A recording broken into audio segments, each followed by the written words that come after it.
Thank you. I won't speak at great length because, as you can tell, I've lost my voice partially this morning. It started, and somebody's just commented that it might be aid fatigue, so let's hope not. A very welcome opportunity to speak here, just as it was particularly timely because the European development ministers have all met in Brussels just this week, where they were discussing both ODA commitments and alternative ways of leveraging funds for development, not as well as discussing reform of the international system and how they might speed up getting money out to developing countries impacted by the crisis. So I wanted to comment a little bit, very briefly on that, and provide a sort of European perspective on aid, which comes out through this report. But first I wanted to give just a few highlights of this wide-ranging European NGO assessment, which looks at how European governments are doing on delivering on their aid promises, both on quantity and quality. So just to give you a little bit of background, each year European NGOs come together under Concord, which is, as Alison says, the European Confederation for Development NGOs, to produce an annual assessment of the performance on aid.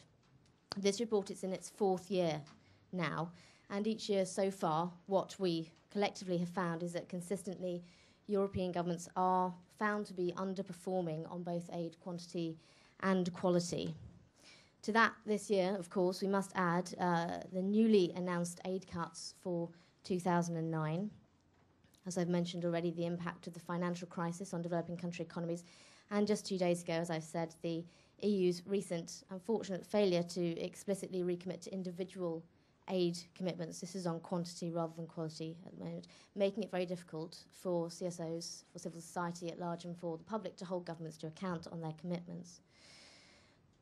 This is important because it comes from a bloc of countries that provide over half, in fact nearly 60% of the world's aid, and have made significant progress on aid effectiveness and need to do much more so in that area.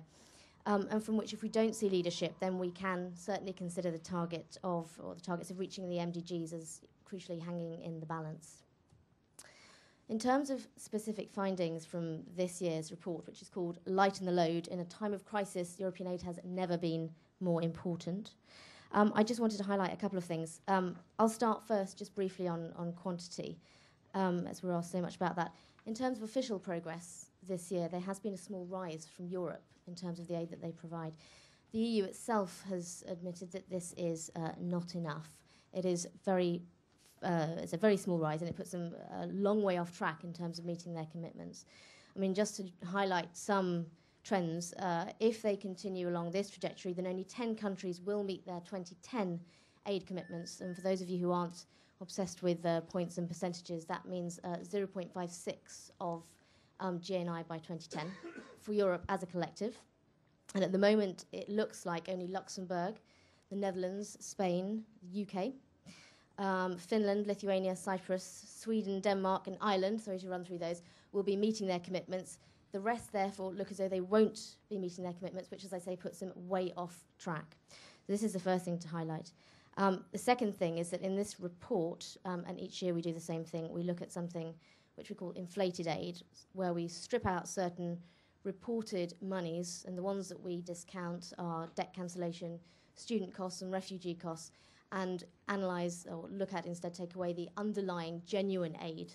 And when we do that, what we find is that this year they've only provided 0.34% of GNI in aid, which is a very long way from the 2010 commitments, and certainly a very long way from 0.7. So that's the first thing to say.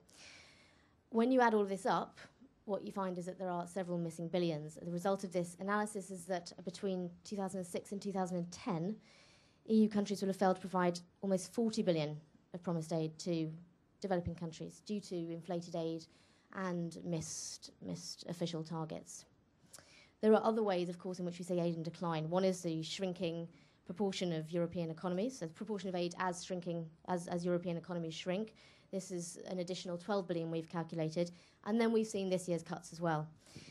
So that's the first thing to note on the quantity, that they seem to be way off, despite some official comments on progress this year. Moving to aid quality, this is an area where we saw a lot of progress from the EU and Accra. They played a very strong leadership role at the high-level forum. Since then, Europe as a whole, or across Europe, there's been very little progress on these commitments, and certainly there's been very little progress on the commitments that are on the short or long list, however way you look at it, of developing country concerns, particularly thinking about issues around ownership, conditionality, tied aid, technical assistance. Some of these are the areas where we've seen the least progress, and it doesn't look as though much has happened since governments met in Accra in September. And this week's agreements in Brussels amongst development ministers have put some commitments on the table, but again, they're very difficult to hold to account. So, and just to sort of give a little bit of a headline on what the report finds about aid effectiveness in this, it's not unexpected, but I mean, ownership comes up as one of the areas of slowest progress. There was some recognition of different aspects of ownership covered by what the EU releases each April, which is their development communication. On conditionality, for example, they found that 5 member states had reduced their policy conditionality, 13 unfortunately hadn't, and the rest didn't report, so not so much progress there. A lot of them still, of course, in fact, almost all donors still use IMF and World Bank conditionality, so little progress on conditionality and ownership. Accountability, still largely in absence of public and parliamentary scrutiny and little in place since Accra. On tied aid, when we look at Europe, we still see very high tied aid in a number of European contexts. Officially, Greece, Portugal and Italy all have over 40% of their aid as tied. When we look at the inflated aid analysis, this comes out even higher. But I mean, there are a number of other countries which are covered in this report which also have very high tied aid. Technical assistance, most countries in Europe still don't have guidelines for how to improve their technical assistance and make it more demand-driven. And predictability is still a big problem for most European governments. Multi-year commitments remain pretty uncommon. And timetables, at the recent agreements with development ministers this week, we saw them say that 13 out of the EU have timetables. These timetables are very hard to trace, so when we're thinking about macro, overall predictability, it's actually very hard to see where it's coming from. There are some other issues, which I think probably we don't have time to go into, but around politically motivated spending, which also we have problems with in a number of European countries. There's an increasing tendency to want to widen definitions of ODA to cover other issues such as migration and climate change spending.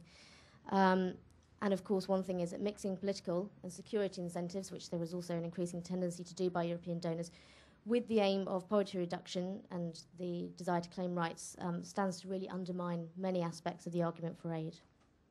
This is maybe something we can come back to later.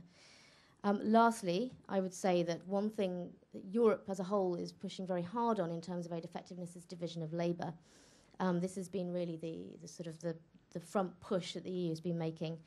The OECD itself has warned against the excessive priority on harmonisation, given that it may act or may result in running counter to ownership. But there is also a concern, certainly from European NGOs, that this excessive focus on division of labour may leave Europe in a position where it's not really focusing on any of the other commitments, and those commitments being probably more important to developing countries than division of labour. There's been not a great deal of work done on this, so I think it'll be an interesting focus for the rest of the year. And I know that the European Union, the Commission, are certainly having some difficulty in talking with different developing countries about their concerns and pushing forward the agenda. So we'll see throughout the rest of this year sort of how that is taken forward. But I think that's one area that certainly European NGOs will be looking at quite closely. So I think I'll finish there. I mean, the last thing I was going to say was just to reference back to these discussions which have been taking place this week in Brussels, as I say, with development ministers.